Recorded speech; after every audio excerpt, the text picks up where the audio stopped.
Thanks Brandon for having me on your channel. Hey guys, I'm Divyanshu and I'm gonna help you get 1% better. So let's talk about this guy named Julen who was a very successful lawyer. Now when I say successful, I mean that he was famous, rich and he fought cases only to defend some really wealthy people. He had a big mansion, a private jet and of course a Ferrari. But even after achieving these huge things in his life, he was not satisfied. He wanted more fame, more money, which led him to a point where he was working for almost 18 hours a day. As a result, he got divorced, he barely interacted with his family and boy did he look like an 80-year-old man even though he was just 53. So once during a regular courtroom session, he felt some pain around his chest area and suddenly he fainted. He was rushed to a nearby hospital where doctors diagnosed that he just got a heart attack. When Julen came back to senses, doctors advised him not to go so hard on himself as he really was not in a position to sustain all that pressure. They asked Julen to quit his job and to live his life peacefully with all that he has earned. This came as a shock to him. I mean, he had been winning all cases his entire life, but when it came to the case of his own life, he looked like a loser. He took a few days to digest this fact and slowly he started to realize all his mistakes. So one fine morning, he took a very bold step.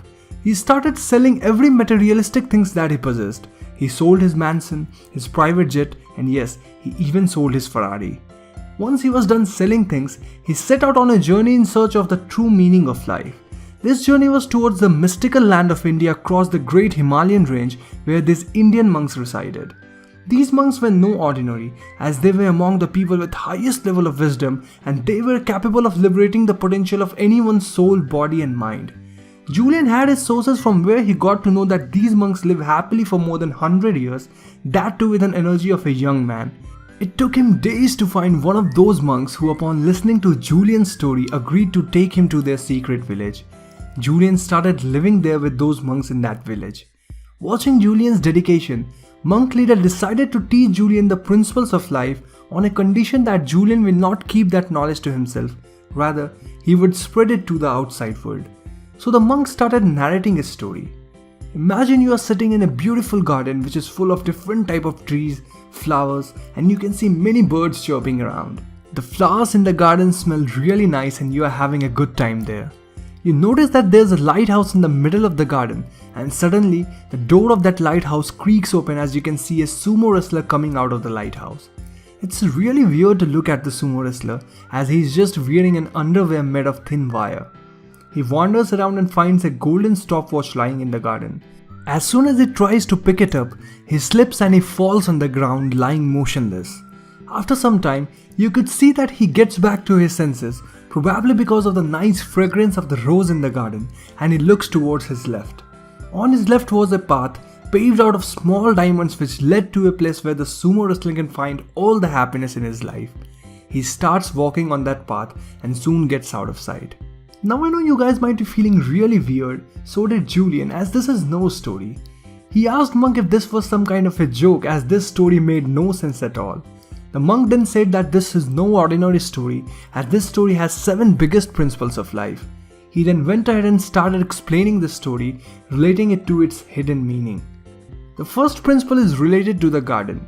The garden in the story symbolizes our brain. If you sow good seeds, you'll eventually bear nice fruits on trees, good plants bearing beautiful flowers and nice smooth grass. But if you put garbage inside the garden or if you just stop watering the plants, the place will soon turn into a dump. Similarly, if you flood your brain with positive thoughts like kindness, love, empathy, and if you keep motivating yourself, your brain will develop into this beautiful garden bearing good thoughts. This will help you achieve great things in life with inner peace. But if you think negative, or if you don't give your brain some regular exercise, it will turn into this garbage dump which can only yield something poisonous. It's rightly said, empty mind is devil's workshop. The second principle is related to the lighthouse which symbolizes goals in your life. A lighthouse shows the right direction to the ship sailing in an ocean. Similarly, we should choose a right path in our life. You can only reach a destination if at all you know your destination.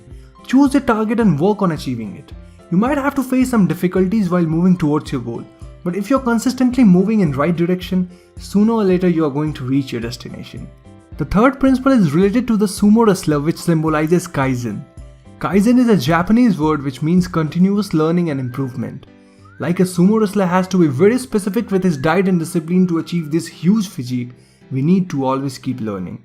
1% Better has always been focusing on how we should inculcate the habit of reading books, because books are the best mentors.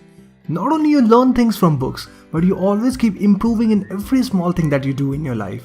Moreover, books are a consolidation of everything that the authors have learned in their entire lifetime, and you can have all that knowledge in just a few hours. Isn't that amazing? So my point here is to take part in every activity which you think can help you improve in your life. The fourth principle is related to the underwear that the wrestler is wearing, which is made up of wires. It depicts self-control and discipline. It might be small and thin, but without that underwear, the wrestler will be naked, and that certainly won't be a pleasing sight. Now, if you have seen cable wire from inside, you might be aware of the fact that it usually is made up of many thin wires which together forms a cable. These thin wires might be weak alone, but when put together are even stronger than an iron rod.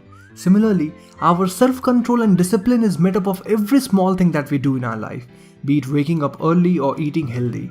We feel that these small things don't really matter, but in reality, these are the only thing that matters.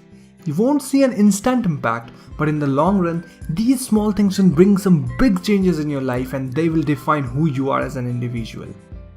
The fifth principle is related to the golden stopwatch, which symbolizes time.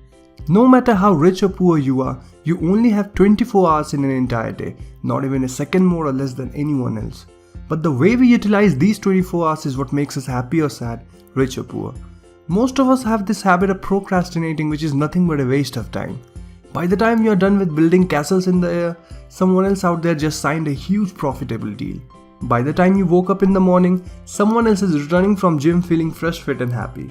Now when I say time is golden, it doesn't mean that we should always keep working. No, instead we must enjoy and have some fun activities in our day-to-day life.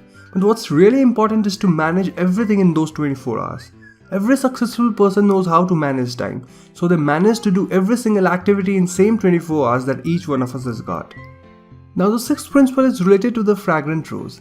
There's one really famous saying in Chinese which means that there's always a little fragrance remaining in the hand of those who give flowers to others. So here this flowers and its fragrance symbolizes social cause. It doesn't matter how much you earn or what heights you reach, the satisfaction of helping others is priceless. No wonder why some really rich people in today's world do charity work, investing their hard-earned money in developing some rural village and many more things. So if you want to have that priceless feeling of happiness and satisfaction, help others selflessly and you'll find yourself happy most of the time. The seventh principle is related to the path of diamonds. These diamonds represent the small moment of happiness which comes our way in life. These moments are always in your present time. Our human brains are designed in such a way that we tend to get disturbed thinking about past and worrying about future. We never really enjoy the small happy moments that we have in present. It can literally be anything, playing with your kids in a nearby park or maybe spending some quality time with your partner. These special moments are supposed to be lived in present, and these are the real diamonds in our life. If only you understand this now, we are really going to be good at relationships and well, a real happy contented person. So guys, these were the 7 lessons which the monk taught Julen, which completely changed his life. As promised, Julen spread out this knowledge to the outer world, and that is what we all should do to help our loved ones get all the happiness in their life. So share this video with everyone you care about and subscribe to this channel for more videos which will help you become 1% better.